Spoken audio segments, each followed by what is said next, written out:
There comes a season in every life when the world grows quieter, and in that stillness, we begin to see what we've been holding on to. Old memories, familiar faces, roles that once defined us, expectations that once gave us purpose. We hold them close, not out of greed, but out of fear. Fear that if we loosen our grip, life itself might slip away. We clutch at the past because it feels safer than the unknown. We plan every detail of the future because we long for certainty. And yet, the harder we try to control what is never meant to be controlled, the heavier our hearts become. Like a hand gripping sand, the tighter we close our fingers, the more it escapes. There's a quiet exhaustion that follows a lifetime of holding. The mind grows restless, the body tense, the spirit weary from the effort of trying to keep everything exactly as it was. And in those moments when the noise fades and the breath softens, we begin to sense what the Buddha saw so clearly, that suffering does not arise from life itself, but from our refusal to let it flow. Change is not the enemy. Impermanence is not a curse. The pain we feel often comes not from what has happened, but from the stories we keep telling ourselves about how it should have been. To let go is not to surrender to loss, it is to align ourselves with reality as it is, to find harmony in the rhythm of coming and going. Because life, by its very nature, is a dance of holding and releasing. And peace begins not when we finally gain control, but when we finally stop demanding it. To understand why letting go brings peace, we first must understand why holding on hurts. Chapter 1. Understanding Suffering. Why we cling to pain. Pain is one of the few experiences that unites us all. No matter how different our paths, each of us carries moments that still ache a goodbye we never wanted, a chance that slipped away, a silence that once held someone's voice. We call this pain, and yet what truly torments us is not the event itself, but the way our minds keep touching the wound long after it has passed. Modern science tells us something fascinating. The brain does not distinguish much between physical and emotional pain. The same regions that light up when you cut your hand are activated when you feel rejected, betrayed, or forgotten. This is why heartbreak can feel so physical: tightness in the chest, a weight in the stomach, a dull ache behind the eyes. Our biology is designed to remember pain because once it kept us safe. To recall what hurt was to avoid danger. But in our modern lives, that same mechanism becomes a prison. We replay conversations, reimagine endings, rehearse regrets, as if reliving them could somehow change what already is. The mind clings because it believes holding on equals protection. It is not malicious, it is merely afraid. Buddhism calls this tanha, craving, the thirst for security, for permanence, for the impossible guarantee that nothing precious will ever be lost. It's the same thirst that makes us replay old mistakes, dwell on what others said, or keep ourselves small rather than face uncertainty. The mind prefers the familiar pain of yesterday to the unfamiliar peace of tomorrow. But here lies the subtle truth. Pain is inevitable. Suffering is sustained attachment. Pain is the arrow that strikes once. Suffering is the second arrow we shoot into ourselves by resisting the first. The event hurts us once, but resistance, our refusal to accept what has happened, hurts us again and again. Imagine a broken vase. Pain acknowledges the loss. It feels the sharp edges, the sadness of something beautiful ending. Suffering is when we keep gathering the shards, trying to force them back into their former shape, cutting ourselves in the process. This endless reconstruction is what Buddhism calls dukkha, the restless unease of wanting life to be other than it is. The Buddha's first noble truth is simple and compassionate. Life contains suffering. It's not a punishment, nor a failure, but a natural fact of existence. We age, we lose, we love, and we let go. No one escapes this law. To deny it is to live in conflict with reality itself. But the second noble truth offers something deeper.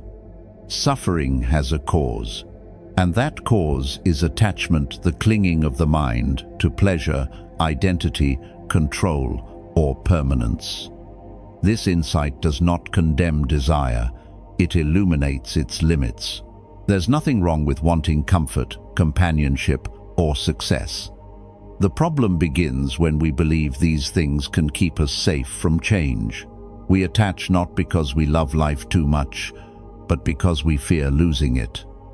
If you look closely, you might notice that most of what hurts us today are echoes, thoughts returning, stories repeating, emotions rehearsing the same lines. The pain itself may have ended years ago, yet our resistance keeps it alive. We tell ourselves, "I should have known better. I can't believe they did that. If only I had said this instead." Each repetition reopens the wound, keeping us bound to the past. In contrast, when we meet pain with awareness without denial, without clinging, it begins to dissolve. Awareness does not erase the event, but it removes the weight of identification. "This happened to me" becomes simply, "This happened."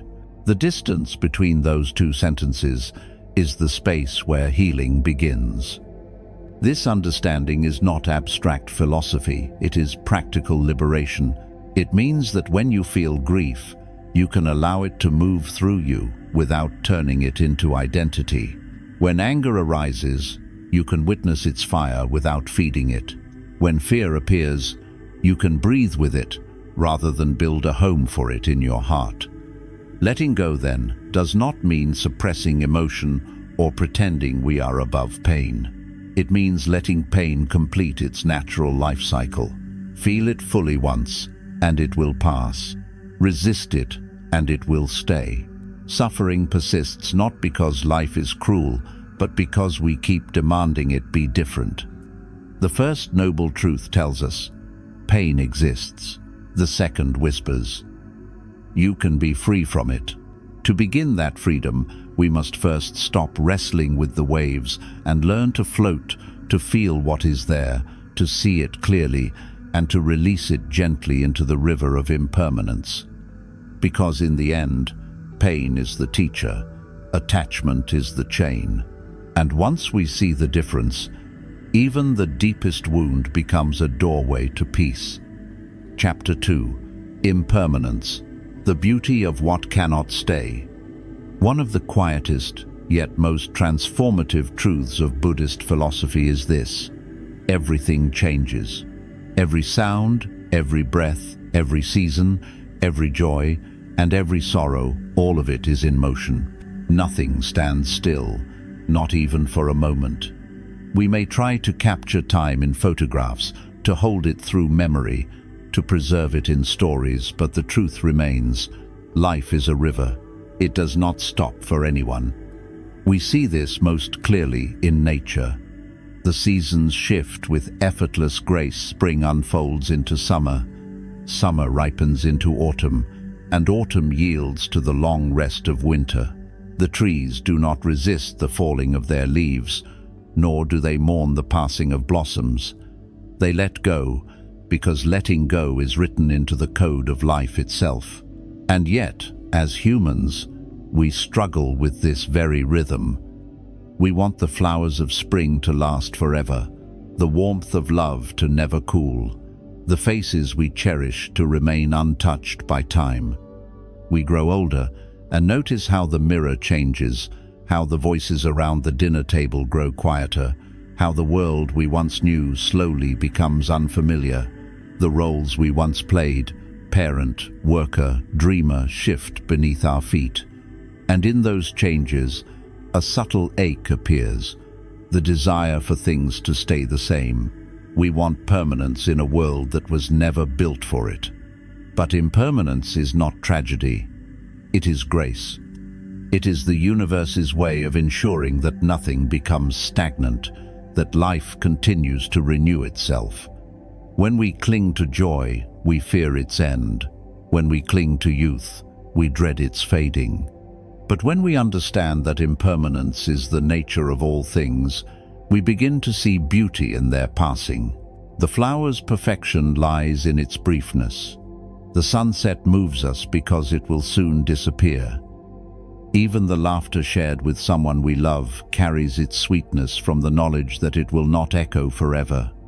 When we stop trying to freeze these moments, they begin to shimmer more vividly, as though time itself blesses us for finally paying attention. This is the wisdom of anicca, impermanence. Everything that arises will pass. Everything that begins will end. This is not pessimism, it is clarity. The Buddha taught that suffering comes when we fight this truth, when we try to hold the unholdable. But when we relax into the flow of change, peace quietly takes its place. Imagine standing by a river and trying to hold the water in your hands. No matter how tightly you close your fingers, it slips through.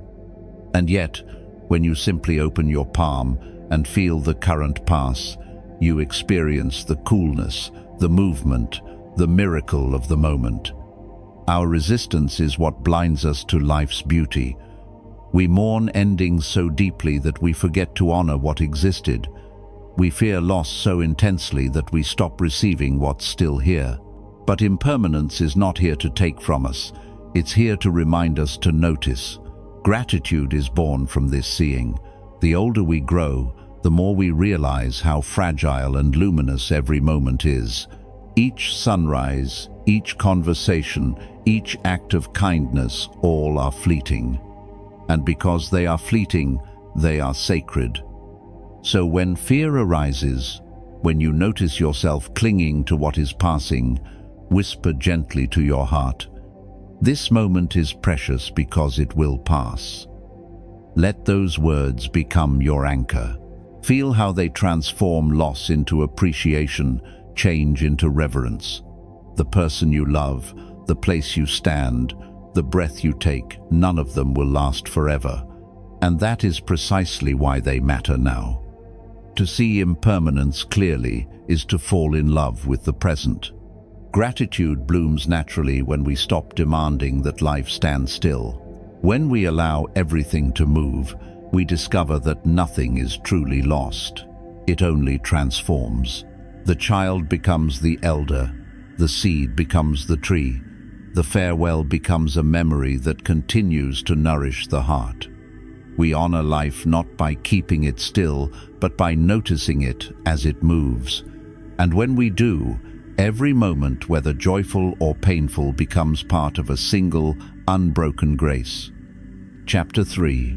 The Mind's Trap. Attachment and the Illusion of Control. The human mind is endlessly clever. It can build cities, heal bodies, and dream of worlds yet unseen. But beneath its brilliance lies a subtle confusion that causes much of our suffering: the belief that control equals safety. The ego whispers, "If I can manage everything, my health, my relationships, my future, then nothing bad will happen." And so we build our lives like fortresses, stacking plans and expectations as if they were stones against the storm. Yet no wall is high enough to stop the wind. The need for control is not born of arrogance. It comes from fear. Fear of uncertainty, fear of loss, fear of change. We convince ourselves that if we tighten our grip, we'll be protected. But control is only an illusion, and illusions always crack. Life unfolds according to its own rhythm, indifferent to our resistance.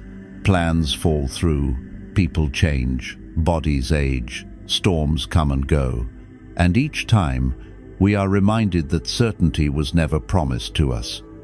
Modern psychology calls it loss aversion, the tendency to fear losing something more than we enjoy gaining it.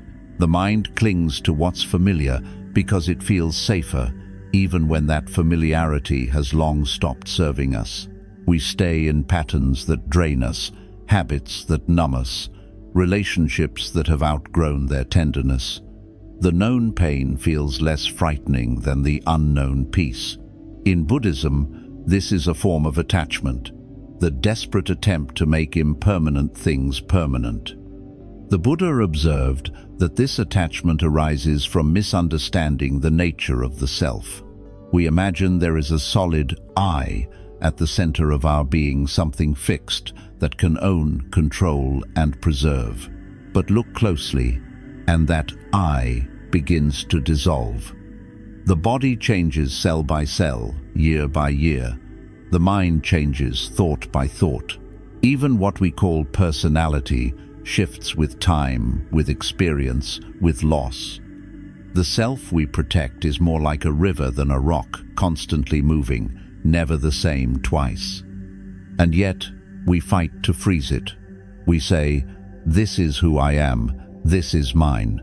But in truth, nothing truly belongs to us, not people, not possessions, not even this body that carries us. We are temporary guests in every form, every story, every season of our own lives. Imagine holding a handful of sand. You can try to clench your fist around it, but the tighter you grip, the more it slips through your fingers. That is what attachment does.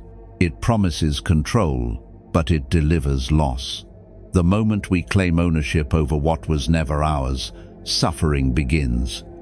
We try to own love, forgetting that love is not a thing to possess, but a presence to experience. We try to own time, forgetting that every second spent fighting change is a second lost to living. We try to own success, reputation, even identity, forgetting that all of it is as fluid as the breath itself. In Buddhist philosophy, this illusion of ownership is the root of dukkha, that sense of unease that lingers even in good times. We may have everything we thought we wanted, yet peace still eludes us, because the ego never rests. It always seeks more control, more certainty, more proof that it exists. But the more we grasp, the more life stiffens around us. Control constricts. It cannot create. Only when control softens does creativity begin to flow. When we stop forcing life into narrow shapes, it surprises us with grace. When we stop clinging to one outcome, other possibilities reveal themselves. Like a musician who stops overthinking the notes and finally begins to feel the rhythm, we become instruments through which life expresses itself. This is what it means to trust the flow, to move with the current rather than against it, to let each moment unfold without the demand that it meet our terms. Control says, "I must make life fit my plan." Wisdom whispers, "Let life show me what it can be." It doesn't mean we stop caring or stop acting. It means we act with awareness rather than anxiety. We plan, but we hold those plans lightly. We love, but we allow others their freedom. We work, but we do not measure our worth by the results. This is how control transforms into peace, through gentle cooperation with what is, instead of constant resistance to what isn't. The mind's trap is subtle because it disguises itself as responsibility, as love, as ambition. But when control begins to rule us, we lose our connection to life's natural intelligence. In trying to master everything, we stop listening. We forget that the universe has been unfolding perfectly well long before we arrived, and it will continue long after. When we let go of the illusion of control, we rediscover humility. We begin to see that our task is not to command the river, but to learn how to float. The current may be unpredictable, but it is not cruel. It carries us exactly where we need to go, if only we stop fighting the flow. So pause for a moment. Breathe. Look around you. Notice how everything is changing: the light, the air, the feeling of your own body. You do not need to hold it still. You only need to be present enough to witness it. Because the truth is simple, and it is freeing. The more we loosen the grip, the more life can breathe through us. Chapter 4. Non-attachment. Loving without holding back. There is a quiet misconception in the modern world that to practice non-attachment means to stop caring, to distance oneself, or to live with indifference. But true detachment, as the Buddha taught, is not a withdrawal from love. It is the purification of it. It is not coldness, it is warm freedom. Non-attachment doesn't make us love less, it allows us to love without fear. To understand this, we must first look at how easily love becomes entangled with possession. When we say, "You are mine," it sounds affectionate, but hidden beneath those words is a subtle seed of fear. The fear of losing, of change, of rejection. We cling to people not only because we cherish them, but because we are afraid that without them, we will not know who we are. In doing so, love begins to tighten. It shifts from open arms to closed fists. Fear disguises itself as devotion. We worry, we control, we set silent conditions. Stay the same, don't change, don't leave. But love, by its nature, cannot be preserved like a flower pressed in glass. It is a living thing, and living things need space to breathe. When fear tries to cage, love suffocates. When freedom enters, love blooms again. Non-attachment is not about loving less, it is about loving more purely. It means to engage completely, to give yourself fully to the moment, to the person before you, to the experience unfolding, but without the demand that it last forever. The Buddhist heart loves with both hands open. It holds, but it does not cling. It appreciates, but it does not possess. It knows that love is not a contract. It is a gift renewed each day through presence and understanding. This way of loving applies to every relationship in our lives. In family, it means caring deeply while accepting that our children, our partners, our parents are on their own journeys. We guide them when they ask, we support them when they stumble, but we also allow them to walk their own path, to make their own choices, to grow in their own time. The greatest gift we can give, the ones we love, is not control, it is trust. In friendship, non-attachment means we allow distance without resentment, change without bitterness. A friend who drifts away does not cancel the truth of the bond that once was. The warmth you shared is not lost simply because time carried you to different shores. Love is not ownership, it is connection, and connection transcends proximity. Even in our relationship with ourselves, non-attachment is the key to peace. Many people live trapped in rigid self-images, the achiever, the caregiver, the strong one. We cling to these roles because they make us feel stable, but they can also imprison us. To practice non-attachment with the self means allowing yourself to evolve. It means forgiving the person you once were, accepting the person you are now, and welcoming the person you are still becoming. You can hold your own heart lightly, letting it breathe, letting it change. When we learn to love without holding, compassion deepens. Compassion is not about fixing or controlling others, it is about understanding them, allowing them the dignity of their own unfolding. True compassion recognizes that we cannot remove all suffering from those we care for, but we can sit beside them, steady and kind, as they move through it. We can love them without demanding that they become someone else for our comfort, and we can extend the same gentle permission to ourselves. This is the subtle balance of non-attachment, to care without clinging, to give without expecting, to hold space for another's freedom, even when every instinct wants to protect or possess. It is the difference between saying, "I love you because I need you," and saying, I love you because you are. In Buddhism, this kind of love is called metta loving kindness that asks for nothing in return. It is a love that doesn't measure its worth by how long it lasts or how much it gets back. It simply flows, like sunlight warming everything it touches. And what happens when we love this way? Fear begins to dissolve, jealousy fades, grief softens into gratitude. We begin to realize that nothing real is ever lost. What changes form still remains in another way. The affection we give lives on, in memory, in kindness, in the quiet ripples it leaves behind. So as you move through your day, try this small practice. When you notice yourself clinging to a person, to a moment, to an idea of who you should be, pause, breathe, and imagine opening your hand. Let what you love rest freely in your palm, knowing that it may stay or it may go.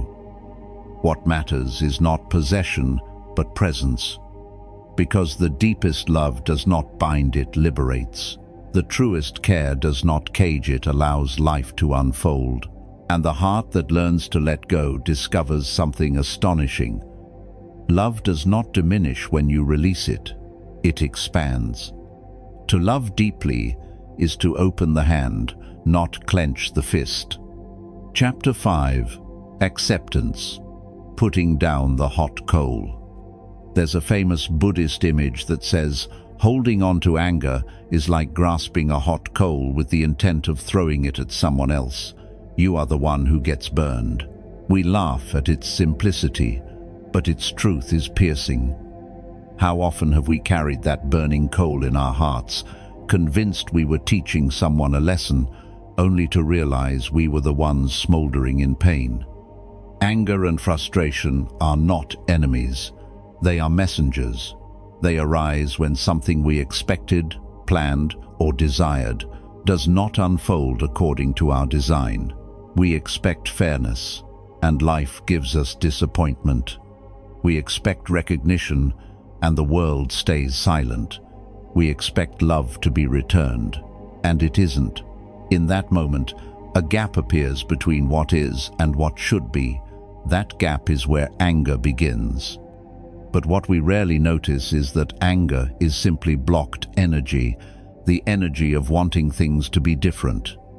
Beneath every eruption of rage or resentment lies something softer, hurt, fear, or longing. And when we meet anger with awareness instead of reaction, that buried truth begins to surface. Awareness is water to fire. It doesn't suppress emotion, it cools it enough for wisdom to emerge. Acceptance, then, does not mean we approve of what happened. It means we stop fighting against what is. It is a shift from resistance to response. When anger rises, instead of fueling it with questions like, "Why is this happening to me?" try asking, "What can I do wisely now?" That one shift from protest to inquiry opens a doorway out of suffering. Every time we act on anger, we feed the fire. Every time we pause to see it clearly, we rob it of its fuel. The Buddha called this the middle way, not indulgence in emotion, not denial of it, but the calm seeing of what it truly is, a passing storm. The energy of anger itself is not evil, it's just energy. Used unconsciously, it destroys. Used wisely, it becomes clarity, courage, and compassion. When you look deeply, you'll find that anger often hides unmet needs for respect, for safety, for love. Acceptance allows us to address those needs directly instead of projecting them outward. It turns the focus inward. What in me is asking for care right now? This gentle self-inquiry cools the heat of reaction and transforms it into understanding.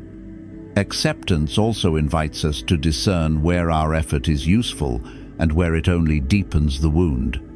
Some battles are worth fighting, others are just the ego demanding control. Wisdom is knowing the difference. Sometimes silence is stronger than argument. Sometimes walking away is a greater act of power than staying to win. Acceptance helps us see that not every fire deserves our fuel. In daily life, this means learning to breathe before responding. When anger flares, the first instinct is to act, to shout, to correct, to fix. But in that brief moment of pause, we reclaim our freedom. Breathe in awareness, breathe out tension, feel the heat cool slightly, then ask, what is this emotion asking of me? Often, it is simply asking to be seen. Acceptance is not weakness. It is active peacekeeping. It's the strength to stay calm without collapsing, to acknowledge pain without becoming it. It's saying, this hurts, but I will not add more suffering by resisting it. Acceptance does not make you passive, it makes you poised. From that space, wise action naturally arises. You speak clearly instead of reactively. You see solutions that anger would have hidden from view. Over time, as we practice this awareness, anger loses its control. It may still appear, but it no longer defines us. We learn to hold it gently, the way one might hold a hot coal in an open hand, not gripping, not throwing, simply letting it cool. The Buddha once said, hatred does not cease by hatred. Hatred ceases only by love. Acceptance is the bridge between the two. It is how we turn pain into wisdom and reaction into release. So when life feels unfair, when someone's words sting, when frustration builds pause, notice the fire rising. And remember, you have the choice to feed it or to free it. Because peace is not the absence of emotion, it is the presence of understanding. Not every fire deserves your fuel. Chapter 6. Mindfulness. Returning to the present moment. The mind is a restless traveler.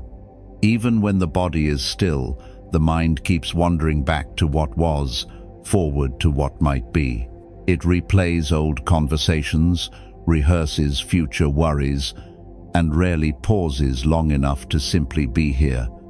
And yet, all peace, all clarity, all freedom exist only in this present moment. Mindfulness is the practice of coming home to it. We often think that our suffering comes from what's happening around us, but most of it comes from the stories unfolding inside us. We live not in the world itself, but in our interpretations of it, our judgments, fears, and projections. Mindfulness interrupts that loop. It teaches us to step out of the thought stream and into awareness, to witness experience rather than drown in it. Science now echoes what the Buddha taught over 2,000 years ago. Emotions are fleeting by nature. Neuroscience shows that the chemical life of an emotion, anger, sadness, fear, lasts only about 90 seconds. After that, it lingers only because the mind keeps feeding it with thought. The emotion ends, but we restart it by replaying the story. We think, how could they say that to me? Or, what if this happens again? And with each repetition, the flame reignites. So when pain arises, the key is not to resist it, but to allow it to pass through without building a story around it. Next time you feel sadness or frustration, set a quiet timer for 90 seconds. Breathe, and simply watch what happens. You'll notice that the emotion rises, peaks, and falls like a wave breaking on the shore. When you stop holding on to the story, you stop fueling the storm. Mindfulness is not an abstract concept. It's a living practice woven into daily life. It begins with the simplest of anchors, the breath. The inhale reminds you that life is happening now. The exhale teaches you that letting go is natural. Breathing mindfully for even a minute can calm the nervous system and bring the mind back from its wanderings. Eating mindfully transforms a meal into meditation. Instead of rushing, pause to notice the colors, the textures, the taste. When you truly see your food, gratitude arises effortlessly. Walking mindfully turns an ordinary path into a pilgrimage. Feel each step, the contact of your feet with the earth, the rhythm of your body moving through space. Listening mindfully opens the heart. It means hearing not only the words someone speaks, but the silence around them, the tone, the emotion beneath.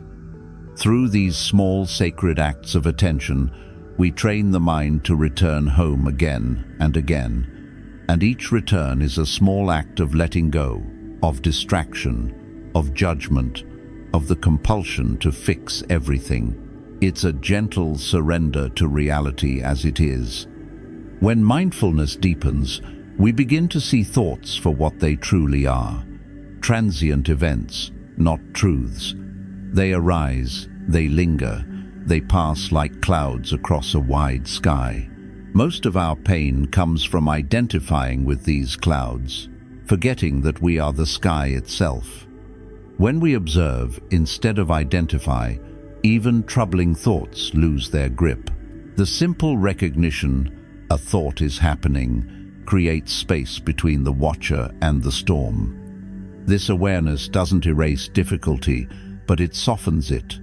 It turns life from something to manage into something to experience. In this awareness, joy returns, not the loud kind that depends on excitement, but the quiet joy of being alive, of breathing, of noticing.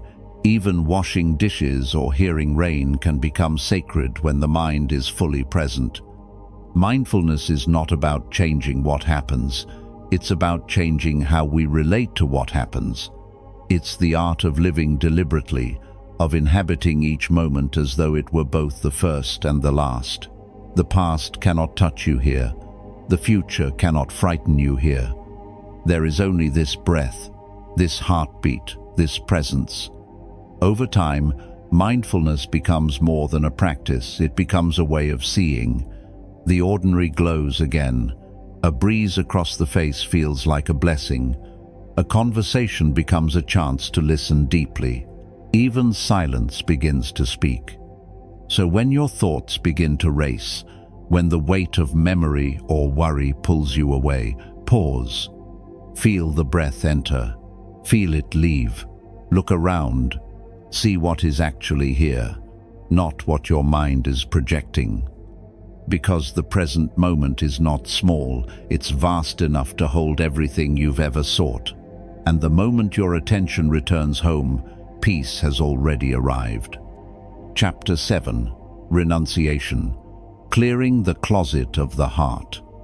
There is a quiet moment that comes to everyone, a moment when you look around your life and realize how much you've gathered, how much you carry, how heavy it has all become.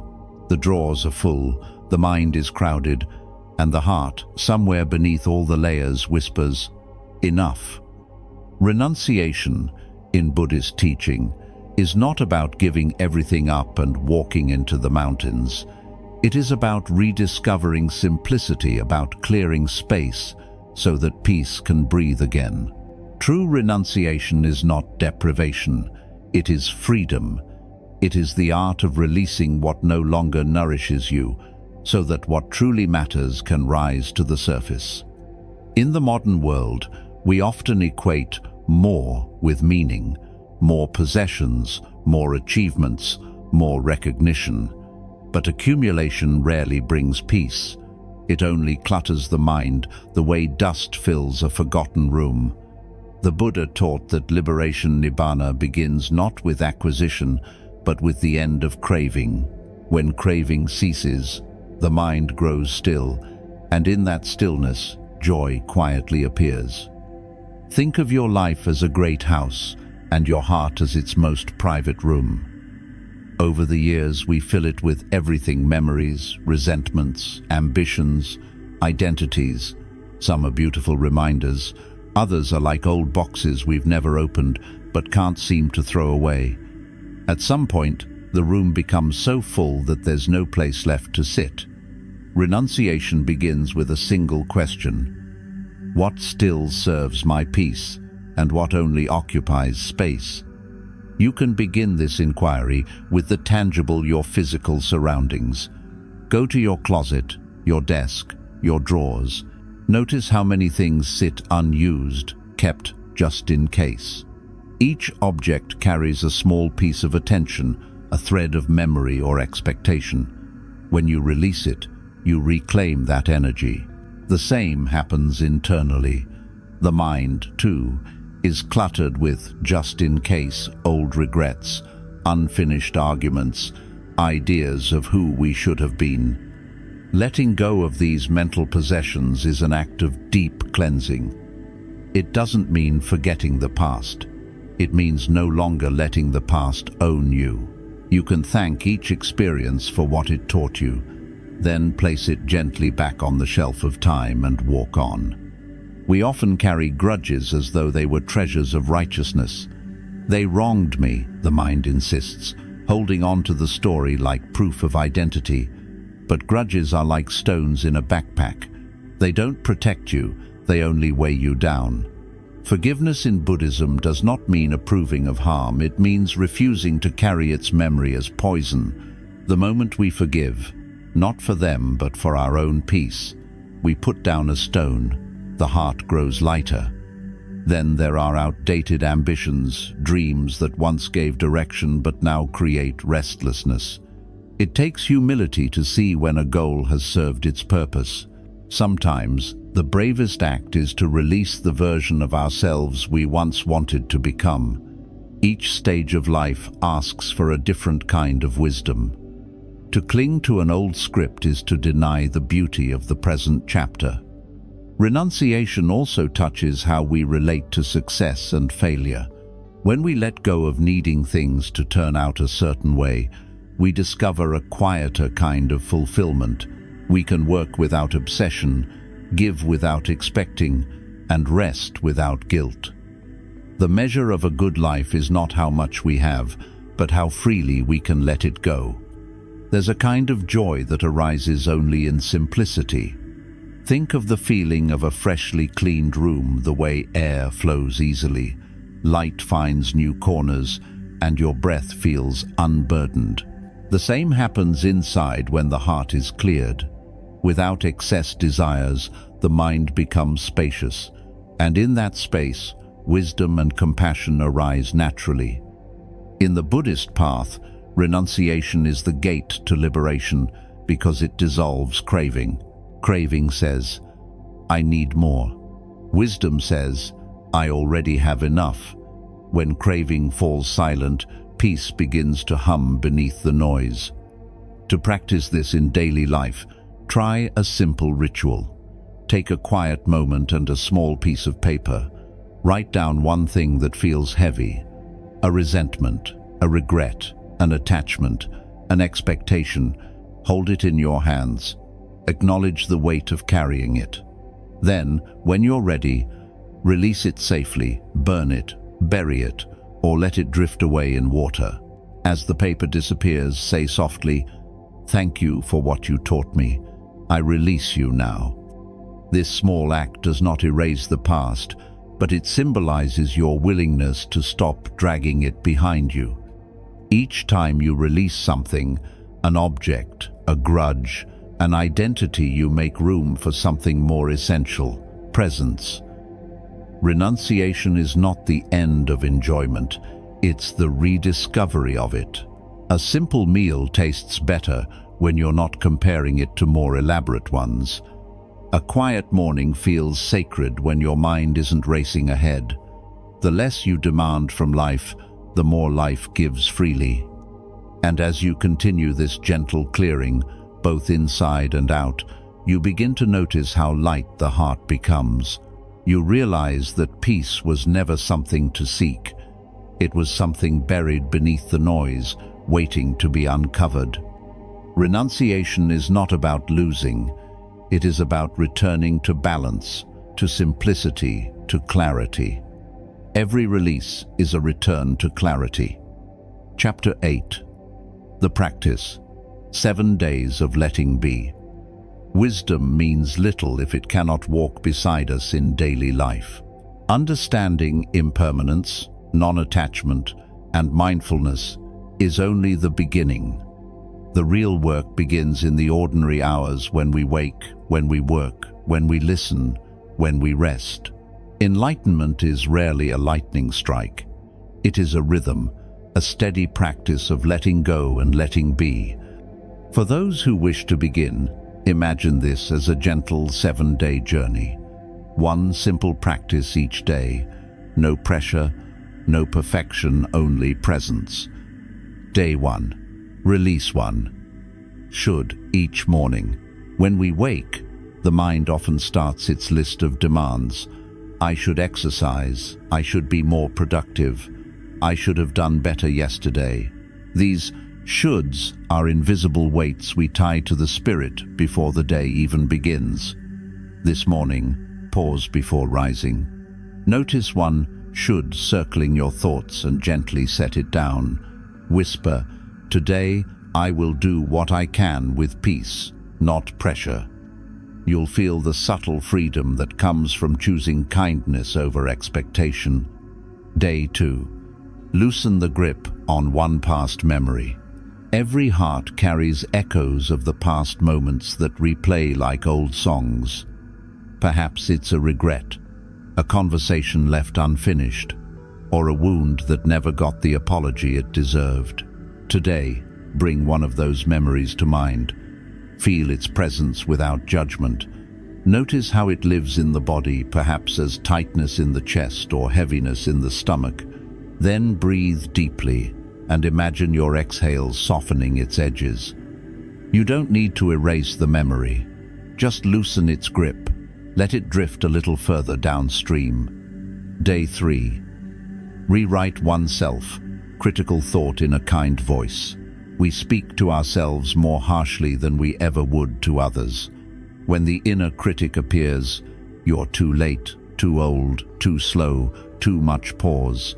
Write the thought down, then rewrite it as a compassionate friend might say it. You're doing your best. Growth takes time. You are enough. This simple act retrains the mind toward gentleness. Over time, that voice becomes the new default, and self-kindness becomes second nature. Day 4. Shift from what if to what is by naming a present joy. The mind loves to dwell in the future. What if I fail?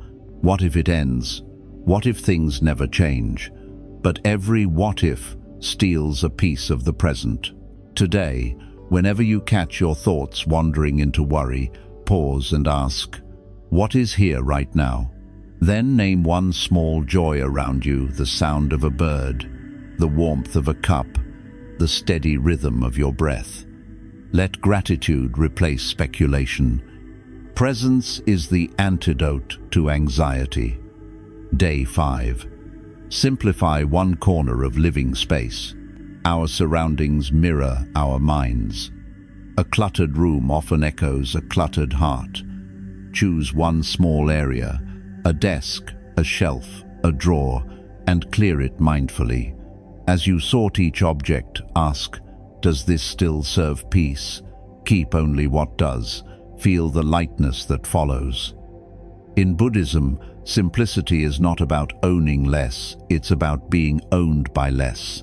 Each small clearing becomes a physical prayer for spaciousness within. Day 6.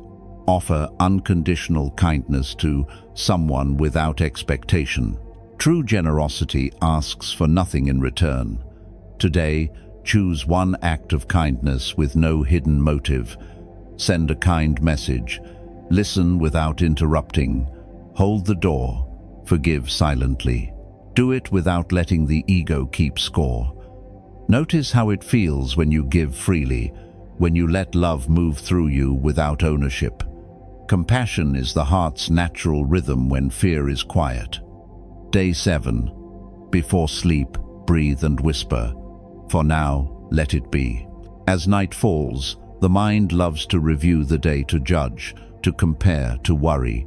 Instead, turn off the lights, rest your hand on your heart, and take 3 slow breaths. With each exhale, whisper, for now, let it be. You are not promising to fix or forget, only to rest. The breath becomes your lullaby. The words, your release. The day does not need to be perfect to be complete. Each of these small practices is a seed. Alone, they may seem simple. Together, they reshape the way we move through life. Letting go is not an act of sudden surrender. It is a rhythm, a steady music that plays beneath the noise of doing. One breath at a time, one kindness at a time, we learn to cooperate with impermanence rather than fight it. At the end of these 7 days, you may find that the world around you has not changed, but the way you see it has. The heart feels lighter, the mind clearer, the moments fuller. You realize that peace was never waiting in the distance. It was always waiting for you here, in the space created by release. Letting go is not an event, it is a rhythm. Chapter 9: Quiet Freedom, Trusting Life's Natural Flow. At the end of this journey, we come to a truth so simple that it often escapes notice. Peace is not something we chase, it is something we stop resisting. The moment we cease struggling to make life conform to our will, a quiet freedom begins to bloom. This is the heart of letting go, not resignation, but cooperation with reality. The path we've walked together has revealed this in many forms. We began with suffering, learning that pain is inevitable, but suffering is what we add through clinging. We saw that impermanence is not a thief, but a teacher, that the fleeting nature of all things gives them their beauty. We uncovered how attachment and the illusion of control tighten the mind's grip until love itself feels heavy. Then came non-attachment, the art of loving without owning, of caring without fear. We practiced acceptance, the courage to put down the hot coal rather than continue to burn. Through mindfulness, we discovered that the present moment is vast enough to hold every joy and sorrow, if only we return to it. Through renunciation, we cleared the closet of the heart, making room for stillness to breathe again. And through practice, we saw that letting go is not a single leap of faith, but a gentle rhythm, one we can learn to dance with daily. Now, in this final reflection, we turn toward trust. Trust in the unfolding of things. Trust that life, like a river, knows where it's going, even when we do not. When we fight the current, we tire ourselves. When we float with awareness, we arrive exactly where we are meant to be. The great paradox is that letting be does not mean doing nothing.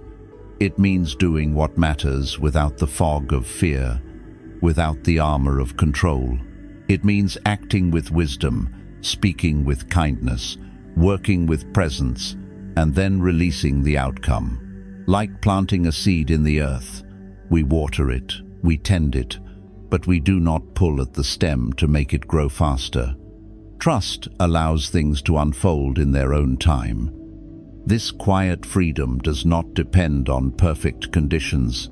It lives in the middle of daily life, in the way we pause before reacting, in the breath we take before speaking, in the grace we offer ourselves when we stumble. Every moment becomes a teacher in patience and surrender. In Buddhist teaching, awakening is not a dramatic escape from the world. It is an intimate friendship with it. To live awakened is to meet each change with open hands. To say, yes, this too belongs. Some days bring sorrow, others bring ease, but both are waves of the same sea. Peace comes not from holding one over the other, but from recognizing the ocean beneath them both.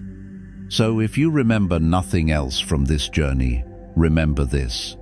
You are already carried by something larger than your plans. The river of life has been moving long before you learned to swim.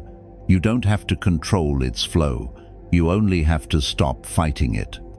As you breathe now, wherever you are, let these words settle in your heart like a soft prayer. May you put down what burns, Keep what warms and trust what comes. Because when you trust the natural flow of life, even uncertainty becomes sacred. Every ending opens a beginning, every loss carves space for grace, and every exhale is a reminder that letting go is how we stay alive. And now, before this moment closes, take one quiet breath and ask yourself, what is one thing you will release today?